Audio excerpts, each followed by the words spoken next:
Hey everyone, welcome back to your week ahead astrology breakdown. I'm Matthew Oliver from Stillwater Alchemy, and I am recording this as the sun is setting, and that golden hour glow is such a vibe. Mwah. Hello, Libra season. We see you. So, as we start off the week, we are coming off of the heels of that new moon in Libra. As per usual, if you would like an additional resource to help integrate the themes of this new moon, our Libra New Moon workshop is available. I'll put the link in the description of this bio. You can also find it in our website. On our website, you know what I mean. So let's just jump right into it because we start off the week with some really powerful transits. So we are on Monday, September 26th, 9 a.m. Eastern Standard Time. So let's look at this, shall we? We have the moon still in her new moon phase, but the moon is making that trine to Mars. So there could be some immediacy, there could be some connection, there could be some conversation, negotiation, collaboration, agreement, some new opportunities just from this moon Mars energy alone. Never mind the fact that Mercury retrograde is conjunct Venus at 26 degrees and the sun is directly opposing Jupiter at 3 degrees. So there's a lot going on here. This could also be a great opportunity to have that conversation, to put yourself forward, to even shoot your shot with a romantic partner, or having that conversation to take it to the next level and it be very amenable, especially if we're just stating facts, bringing in the receipts, as the children say.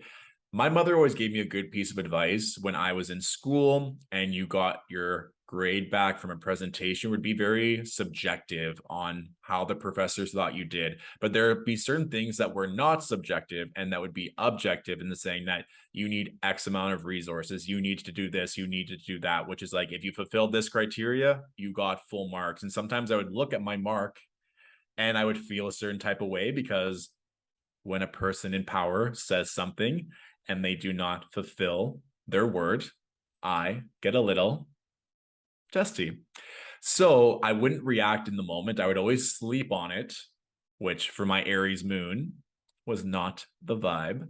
But then it gave me an opportunity to double check everything, to get all my facts in a row, and then approach the conversation with ease and not in a very fired up, activated state where you can just bring all the facts, bring things in a very informed, mature manner. And then, of course, for them, if you're not attacking their ego, not attacking their intellect, their power, and you're just coming in a very conversational, very agreeable, very charming manner. Hello, we have the sun in moon in Libra. This might be a good opportunity to come back to a conversation, whether it be for work, for love, for family, for it could also be a landlord, it could be anything, and then just state your case, again, Libra, for what you want. I think this would be a fabulous day for anything and to really amplify the themes of this Mercury retrograde of what you've been learning, what you've been integrating, because Mercury by the end of this week is going to station direct. So anything that you've been meaning to do or you want to come back to, or any pending projects, this would be a phenomenal day. And also just for ritual work, for manifestation, for setting intentions, there's just so much going on here. And even throughout the day, the moon is making that applied trine to Saturn. So nice discipline, nice structure, boundaries. These are all beautiful things. It's quite rare, in my opinion, to see so many benevolent aspects all being activated at once. So please use Monday to your advantage. Whether you do any spiritual work around the new moon, it might just be a good day for goal setting or to get your week in order, or just set yourself up for success and whatever that means for you. Okay. Okay. I always hear myself say okay. And I was like, yes, they're nodding. I will envision that in my own mind.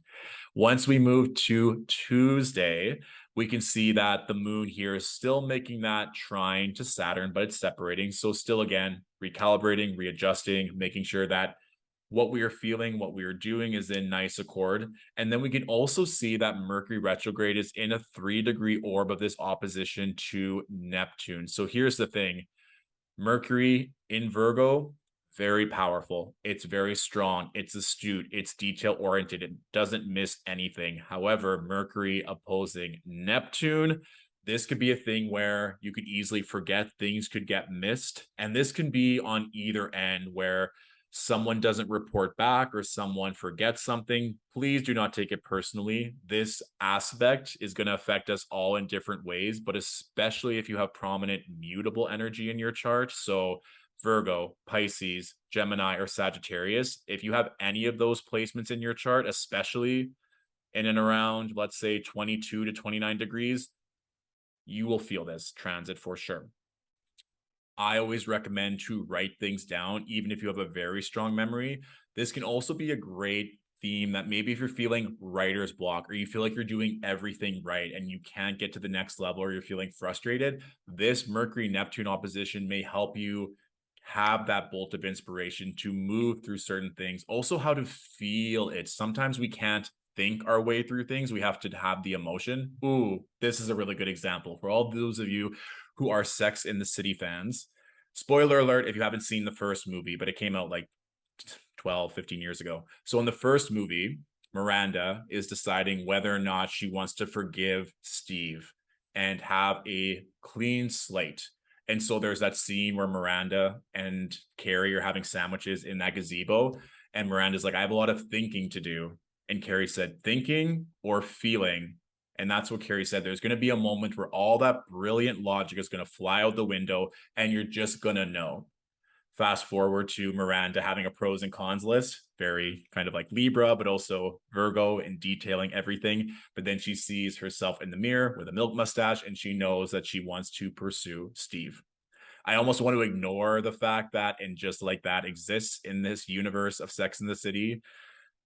That's another conversation for another time. But that can be the energy with Mercury opposing Neptune, where you may think things through and it makes sense on paper, but you have to just go with your gut. You have to trust it. And so there might be those around you, family, friends, lovers, people at work, that's saying, what are you talking about? Like, you've always wanted to do this, or this is what makes sense. But there may be an opportunity to trust yourself deeper or to have that miracle, to have that spiritual inspiration, or vice versa, where you might live with your head in the clouds. You might be super intuitive. You might be able to just glide through life and having a bit more structure, having a bit more purpose, maybe getting your finances in order, maybe getting certain structures and routines there so that your life isn't as in flux or out of control.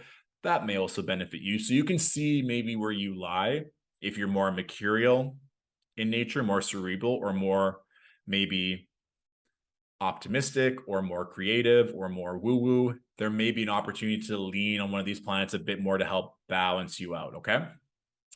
That was a bit of a rant with that, but I do like this opposition. We don't experience it a lot. So I just wanted to dive into it further. Yes. And also, too, what we experienced a bit on Monday and Tuesday is this Mercury Venus making a trine to Pluto retrograde. So there could also be a reclaiming of voice, a collaboration, a connection, some kind of relationship leading to something profound or leading to very powerful energy, or also a breakthrough as well. This is maybe a healer or a therapist that you've been working with. That energy really catapulting you into a new echelon of energy or clarity. So be open to that on Monday and Tuesday. Like I said, there's a lot of energy coming through at the start of the week. And we also see that the moon is making that square to Pluto on Tuesday. So that also can be an energy of maybe there's a revelation, a new idea, a new dream. And then maybe, for example, very literally, your mother is opposing this, or your mother is saying, no, you can't do that, is kind of like holding back your power. Or it could be your own partner, if we're talking about Libra, saying, is that the best idea? Is that the best decision? So can there be a situation where everyone wins? Can there be a way of shifting your emotional state, your fears, your doubts to help catapult you into a different opportunity, a different way of thinking, a different way of receiving? Okay. Wednesday, I would say, is probably the most frictional day. I feel like if maybe you didn't take the opportunity over the weekend or Monday and Tuesday to get grounded, to set yourself up for success, you'll really feel it on Wednesday, just because the moon is in Scorpio and she's conjunct the South Node. That's a lot of emotions to process. There could be a lot of fears that come up. They always say, remember, expansion, contraction, expansion, contraction. So this might feel like a big contraction before a next expansion. We also have the moon making that opposition to Uranus and she's making that square to Saturn. So it might be a lot of hurry up and wait. It might feel like a lot of excited energy, like you want to do something, but you're still waiting on correspondence from a lover, from an opportunity, from a visa, if you want to travel, let's say. So if you feel like you're waiting, that could also be just a direct manifestation of all these transits.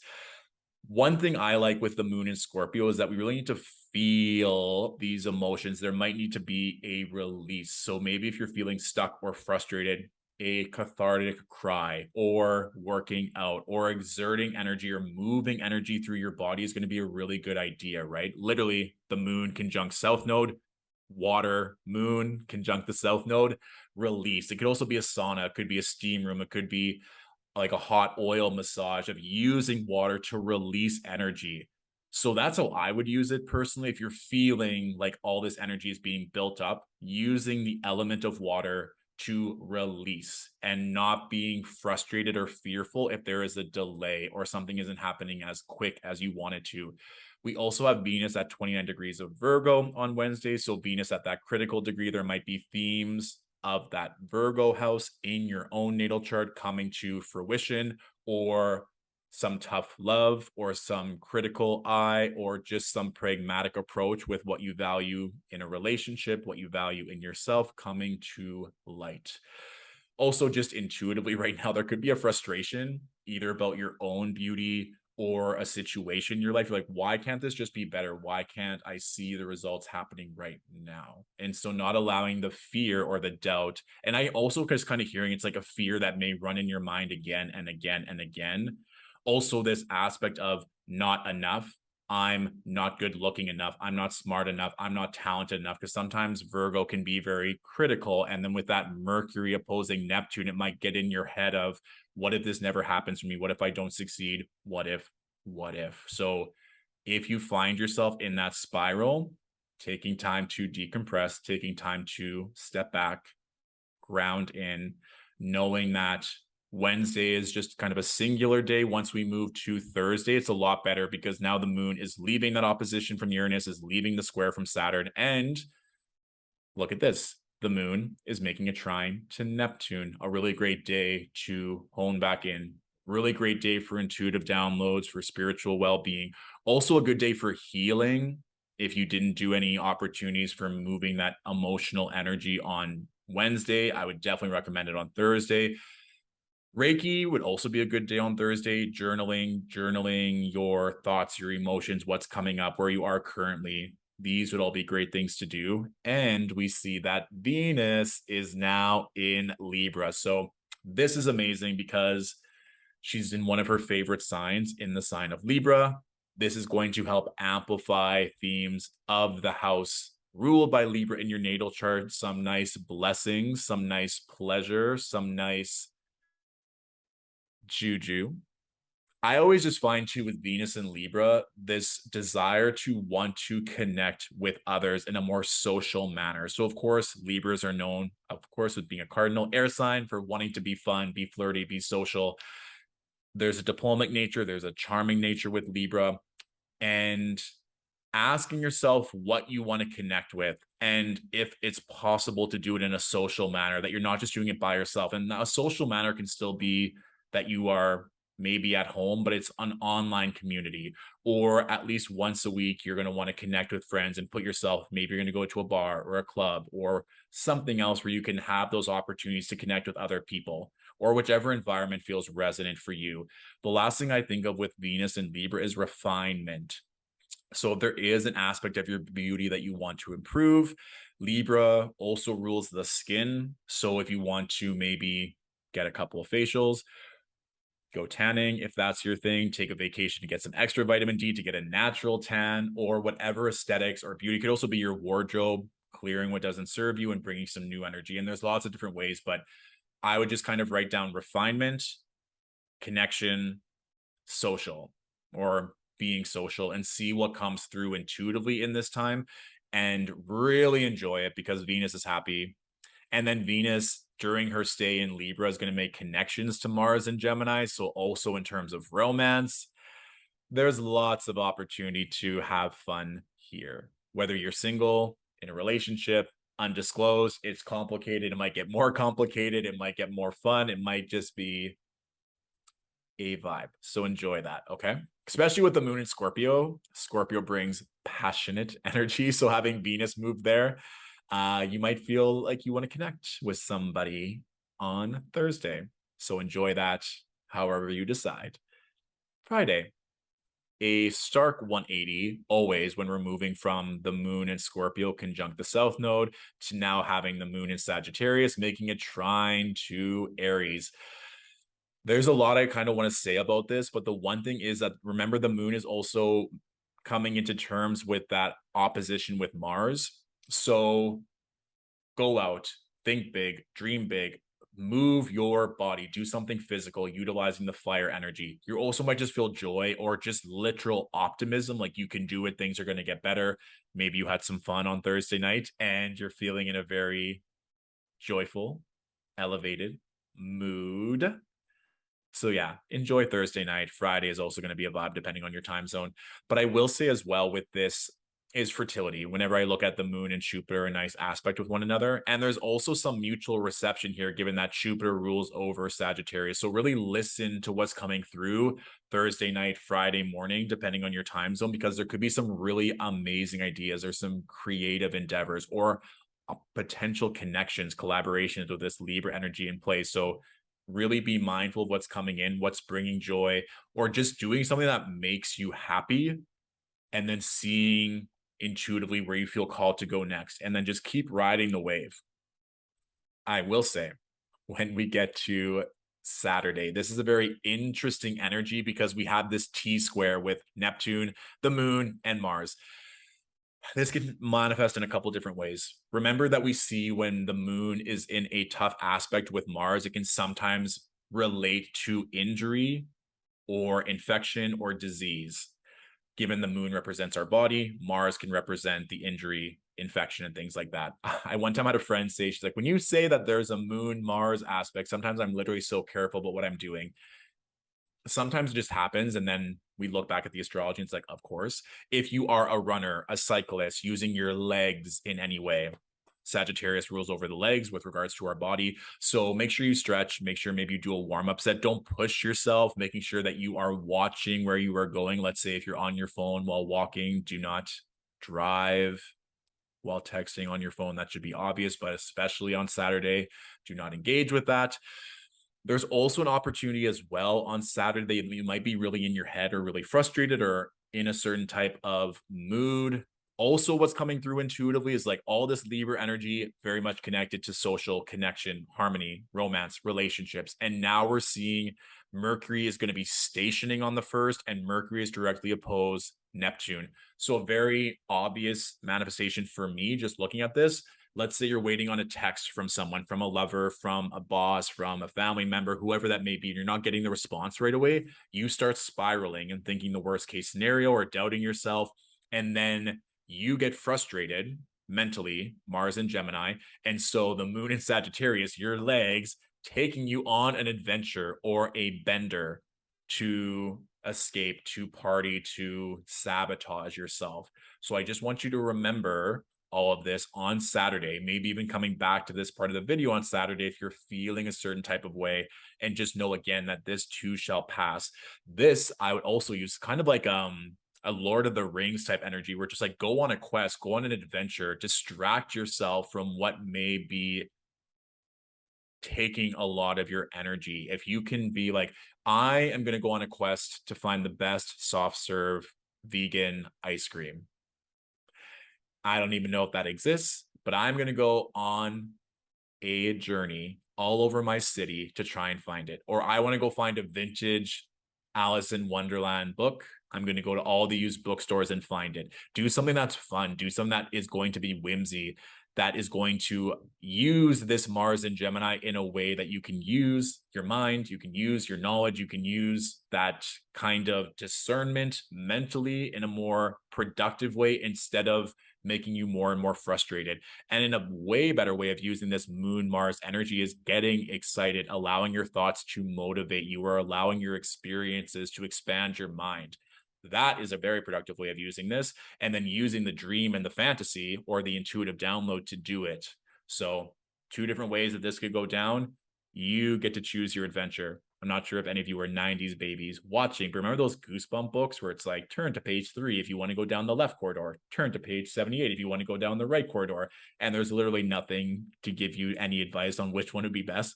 I would always put my finger on like page 3, but then flip to page 38. I was like, okay, it's like, you just went down the right corridor and you landed in a pit of spikes and now you're dead. I was like, okay, let's go to page 3. Again, this is a choose your own adventure type day. You can either choose joy or you can choose frustration and escapism. The choice is yours. And Sunday, we now have the moon in Capricorn. The one thing you're going to note is that the moon is making a square to Venus. So that is something just to be mindful of. And the moon is also making that square to Jupiter. So now we have another T square with the moon in Capricorn is in between Venus and Jupiter. The moon is in between 2 benefics, so this isn't the worst case scenario, to be honest. I will say, don't expect perfection. Don't expect all the answers right away. Do not have that harsh judgment on yourself or on others. And this is also something that's coming through. If you're insecure about something, maybe you're insecure about your worth, your finances, your beauty with regards to a relationship or an opportunity.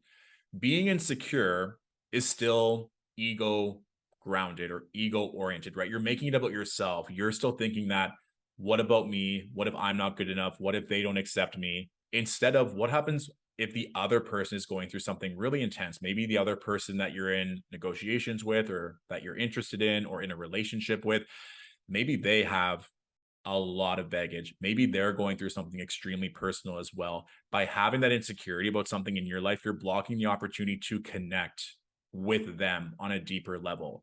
And so that's just something to think about in life. But I believe it was on a podcast that I heard this. I can't remember where it was from. If I ever find this out, I will reference it in the comments. But it was a beautiful reminder that if we can just not make it about ourselves and allow ourselves to be open or allow ourselves to be heart focused, allow ourselves to serve, allow it to be about the other person, to make them feel good, to make them feel seen, to make them have a better day, then we can experience a lot more joy and optimism. And so that's kind of an energy that I'm feeling here with this Capricorn moon. And it can also be great. I know what I want. There's lots of blessings to be had. I need to prioritize my time and my energy accordingly so I can enjoy everything in a timely fashion.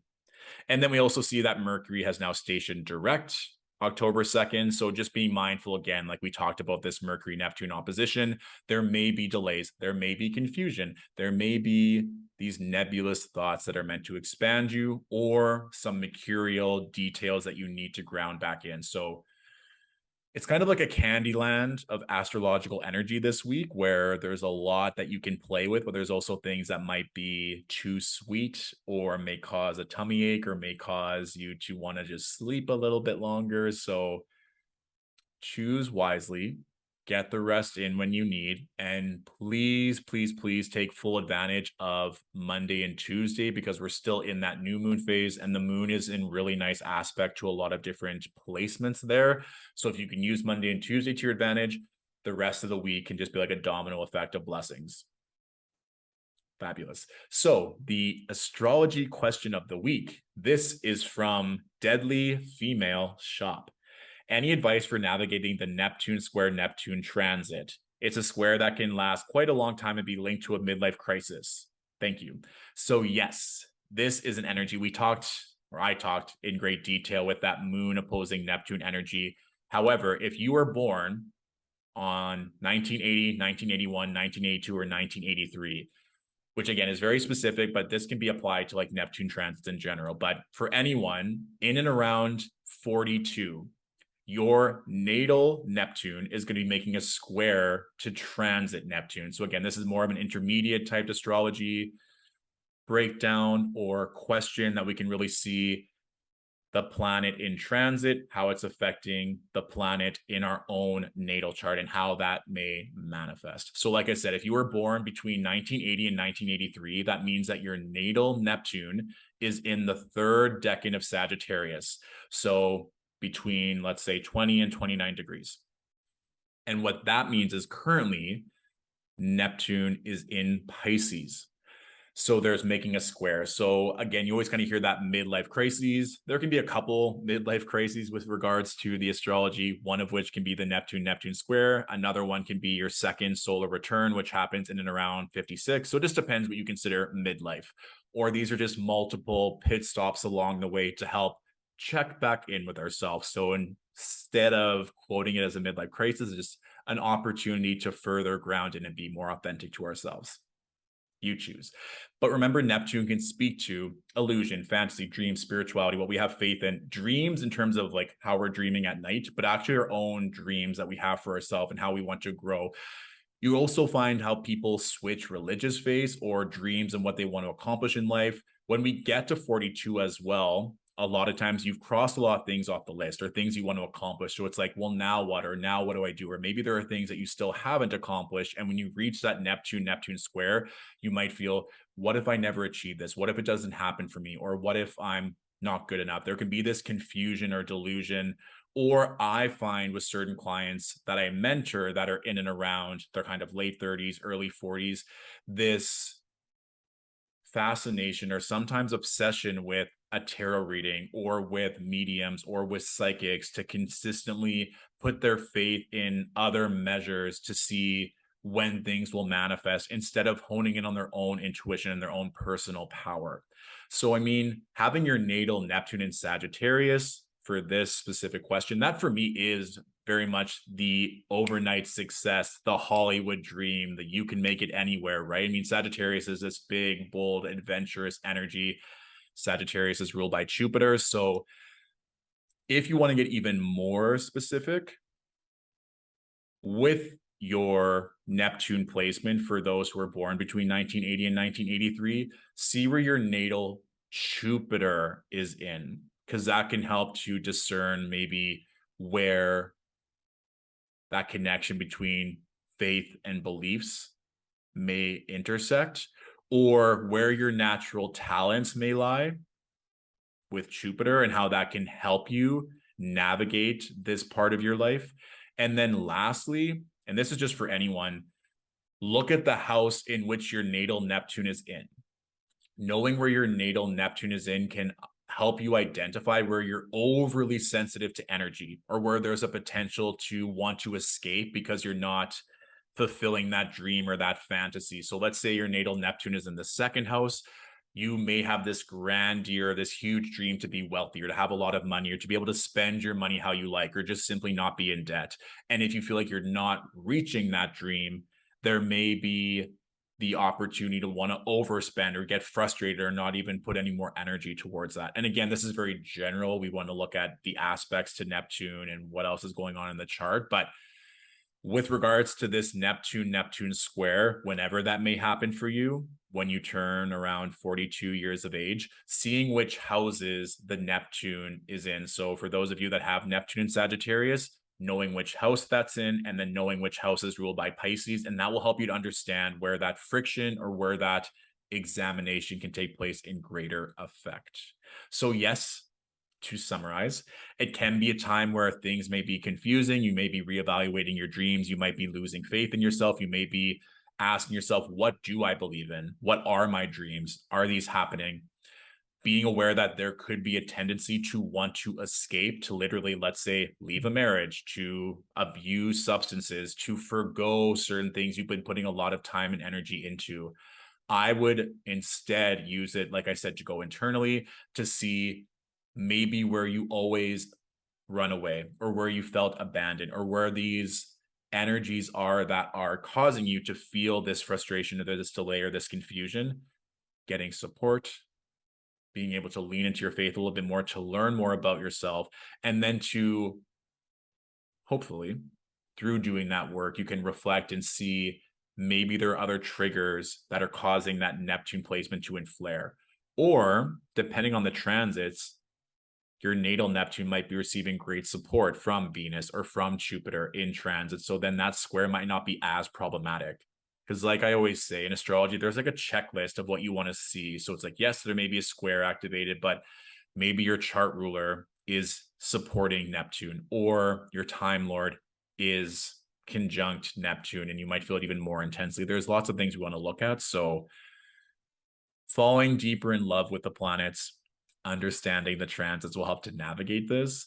And for everyone watching, look to which house Neptune is in to further help to understand where that sensitivity of energy may be.